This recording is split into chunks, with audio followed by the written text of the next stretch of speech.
Vais-je ou bien quand est-ce qu'on mange? Est-ce que si la fin du monde tombe à mardi, on pourra faire le pont? Est-ce que l'homme existe en ciel? Face à ces questions, je suis à la fois aveugle, muet et sourd, un sourd qui possède le langage des signes. Aussi, comme tous non-voyants qui se respectent, me permettrai-je de vous donner mes prédictions pour l'année qui va s'écrouler. L'année à venir sera une année difficile pour le taureau, et plus particulièrement pour le taureau pauvre, opprimé, sans emploi. La crise persistera, elle sera beaucoup plus perceptible pour les béliers logés dans la ZUC de Garges-les-Gonesse que pour les capricornes parisiens domiciliés dans le 16e arrondissement. Le 15 novembre prochain, les employés SNCF, tous signes confondus, observeront une journée de travail surprise. Et le 28 septembre, au théâtre Le Millénaire, un humoriste exaspéré, né sous le signe du Scorpion, face à un public crédule qui ne connaîtra jamais le fin gémeaux de l'histoire, n'aura qu'une envie, quitter au plus vite la scène du théâtre en suppliant son régisseur « Régis, noir !»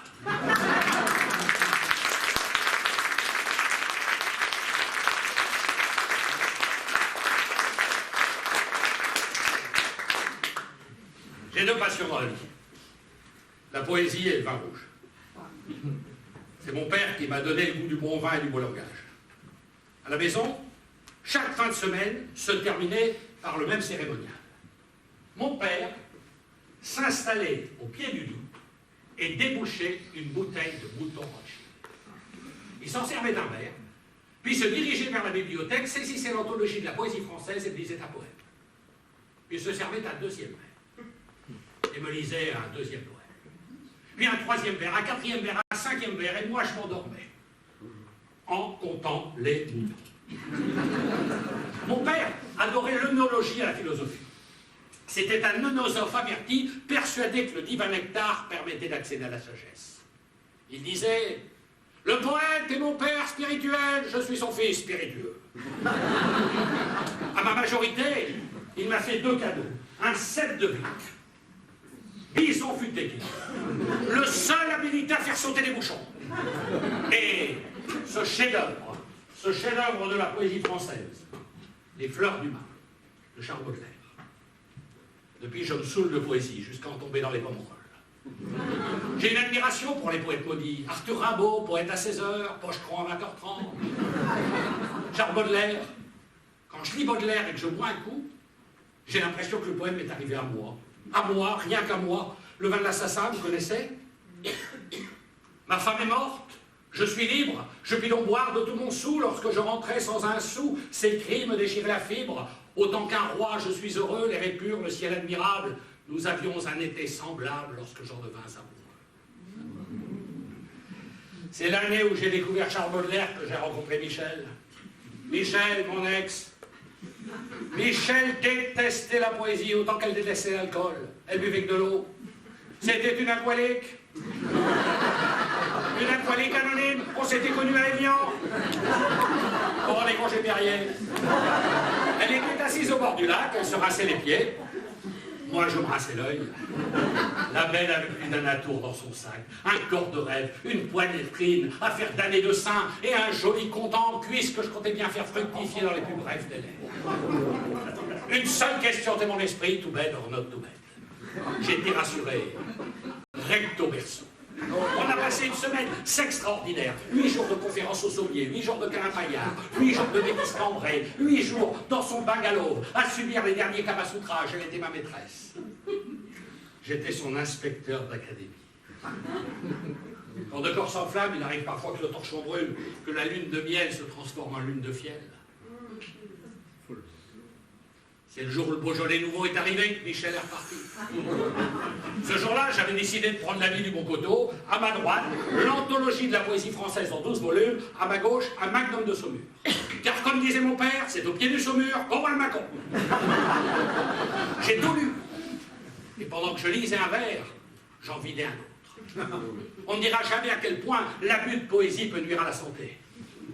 Quand Michel est arrivé, elle m'a fixé dans les yeux, elle m'a dit « Tu choisis les vers ou moi ?» Je lui ai juré de ne plus tremper mes lèvres dans le moindre poème. Sur ses conseils, j'ai même adhéré à l'association des poètes anonymes avec la ferme intention de me faire désintoxiquer. J'ai tenu quelques mois. Et j'ai craqué. Bacchus et Calliope se rappelaient à mes plus bons souvenirs. J'implorais d'elle un rendez-vous le soir sur une route obscure et il vint, folle créature.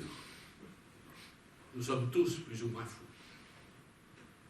Le rendez-vous était fixé dans un bistrot à 20 mètres de la cave coopérative. À 20h30 précise, je poussais la porte de l'établissement. Michel, toujours pas arrivé. Pour tromper l'ennui, je m'installais au bar et commandais un pichet de Beaujolais. Lui, avec modération, un petit coup de Beaujolais n'a jamais fait de mal à personne. Mon père disait, tout homme qui boit un verre de Beaujolais pendant 1200 mois est absolument assuré de vivre 100 ans. Il disait aussi, celui qui ne boit jamais de vin passe sans s'en apercevoir du lait à la bière. 21h30, Michel toujours pas arrivé. Inlassablement, je relisais le poème que je lui avais dédié. Oh, combien de maris, combien de gars qui t'aiment, qui... Au 6e pichet, elle est arrivée, en arborant un large sourire. J'ai vite compris que ce sourire n'était qu'une manière élégante de montrer les dents. Dans les histoires d'amour, comme dans les romans policiers, on devrait pouvoir jeter un petit coup d'œil à la fin pour savoir comment ça se termine. Je sais pas ce qui m'a pris. En voulant sauver la face, j'ai perdu la tête. Je l'ai jetée au fond du puits. J'ai même poussé sur elle tous les pavés de la margelle. Je l'oublierai, si je le puis. J'ai pleuré quelques larmes de Chambertin, puis je l'ai oublié. La mère Michel avait perdu son chat. On dit que l'amour est aveugle. On devrait dire que l'amour est presbyte, on ne commence à voir les défauts que lorsqu'il s'éloigne. Je ne me voyais pas grand croix du mérite conjugal après 20 ans de bons et loyaux services. J'aimais les femmes en chair, pas en os. Aujourd'hui, j'ai retrouvé ma liberté et ma solitude. Me voilà, libre et solitaire. Ce soir, je serai ivre-mort, alors sans peur et sans remords, je me coucherai sur la terre et je dormirai comme un chien. Le chariot lourd de roues, chargé de pierres et de boue, le wagon enragé peut bien écraser ma tête coupable, je m'en moque comme de Dieu du diable. Ou de la sainteté.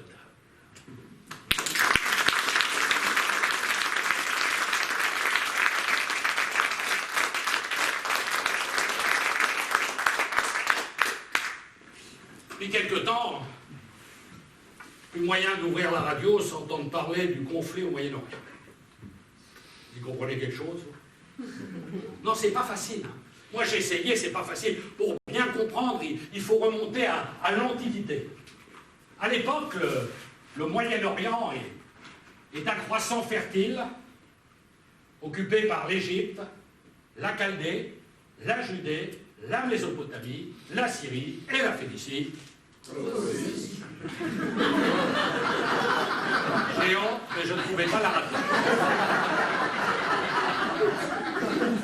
Croissant fertile, aujourd'hui redécoupé entre les Égyptiens, les Irakiens, les Iraniens, les Israéliens, les Palestiniens, et c'est là que ça se complique.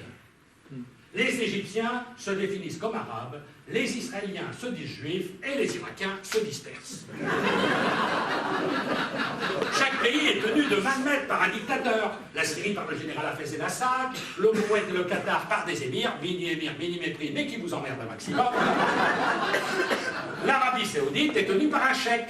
Un cheikh totalement barré, mais avec beaucoup de provisions.